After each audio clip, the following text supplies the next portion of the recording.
I'm always impressed when we see games made for this hulking thing come over to this. The Switch is first and foremost a portable device with its largest component being a battery, so ports like Doom 2016 and The Witcher 3 not only being possible but perfectly playable is quite a feat. There are compromises with them running at a lower resolution than most Switch games, but the two managed to mostly stay visually coherent and maintain a pretty impressive performance. Doom even later received gyro controls, giving it a legitimate perk over other console versions. But now we have another game that shouldn't seem likely for Switch. The Outer Worlds, from the same team that gave us the best Fallout game, New Vegas. Now, as someone who was majorly disappointed with Fallout 4 to the point where I just stopped playing, The Outer Worlds, to me, is what I've always wanted Fallout to be. This is the most alive-feeling game of its kind, where every action has a consequence. Like, for instance, early on, a damaged town needs more power to continue surviving, but the only way to do so is to divert power from another colony. So you begin doing so as you're told, but once you get there, you find out they have an entire side of their own and they try to persuade you to help them instead. There's never really a definitive moral path, so pleasing everyone is next to impossible. The Outer Worlds really does feel like Obsidian got a chance to do a sequel to Fallout New Vegas, and the game itself is simply terrific. But I don't think you're here to hear about that. And if you are, great, we'll get there in a moment, but how is the Switch version? Well, porting studio Virtuos claims any current-gen game can work on Switch, and after playing The Outer Worlds, they might technically be right, but the question shouldn't be can this game be ported, but rather should this game be ported? And the answer? I mean, we're looking at the same footage here, right? The Outer Worlds feels like it's held together by tape on Switch. This isn't a Doom or The Witcher 3 situation where the core identity is still intact. I thought this area was meant to be an empty wasteland, but when comparing it to the Xbox One version, it turns out it's a luscious alien planet. Who knew? There were reports of this game running at 1080p docked and 720p undocked, and those reports simply aren't true. I'm not sure I've seen a Switch game with a lower resolution. It's really quite awful to look at. And handheld mode is just one big blob you have to strain your eyes to make anything out. Like, this looks bad, right? You fool! This is docked footage! This is handheld mode! So if you thought the compromises might be worth it to play the game on the go, they're really not. This is not good. Let's do a test. How long until you can read what this sign says? I still can't see it. And I can just about see it now. It is impressive that the game runs at all, but things were downgraded so much that it's just ugly to look at. It's like the entire game is that door from the Final Fantasy VII remake. Even simple details like this hat with a drawn-on face looks awful on Switch. And I wish it was just looks, but it's not. The game will often pause itself to load at seemingly random moments, and that's not so bad when you're just walking through the open world, but it's pretty bad when you get to a waypoint and there's nothing there, and then suddenly it loads in and there's NPCs meters in front of you. Where did you come from? Now that's visually weird, but it's impacted the gameplay so many times in my playthrough as well. For instance, I thought I was going to have a quick tussle with this enemy who was all alone, but when I started shooting at it, suddenly the game thought this was a good time to load in a bunch of other ones too. One being a very strong one I wasn't prepared for. That sucks.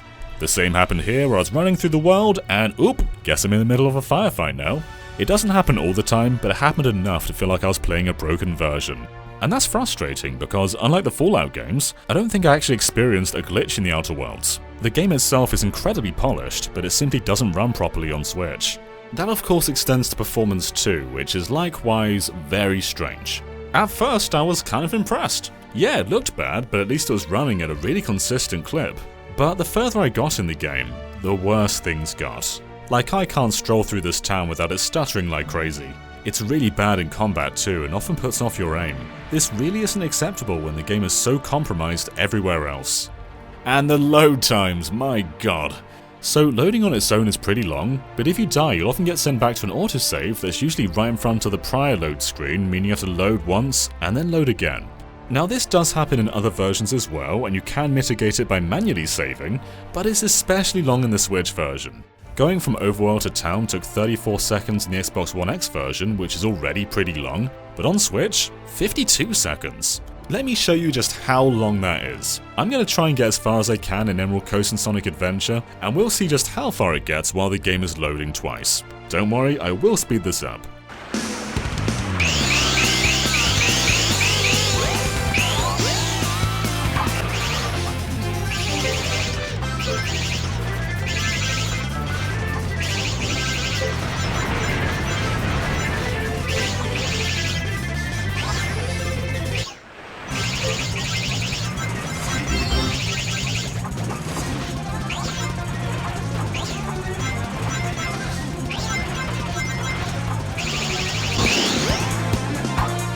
So yeah, you can pretty much beat it while it's loading.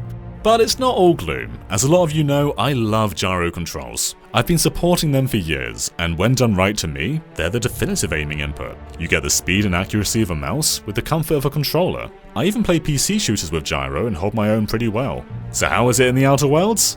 Alright, it is gloom. Gyro in the Outer Worlds seems to apply analog acceleration to movements, which means movements speed up the longer you move the controller around. So if you try and make very small and slow movements, they'll hardly register. You do have the choice to turn gyro off, have it always on, or only have it on while aiming down the sights, and there are sensitivity options, and I appreciate all that, but no matter how much I fiddle with the settings, it never felt good. Gyro made the Doom port more than just a portable version of Doom, and the same is not true for the Outer Worlds. Like most of the game technically, this isn't good enough. Again, I commend the ambition of bringing a game of this scale to Switch, but clearly not every game is meant to be ported, and this is one of them. The time and resources put into this should have gone elsewhere. So if you're interested in the Outer Worlds and have another console, absolutely get it there instead. But despite everything, there were points where I was still having fun.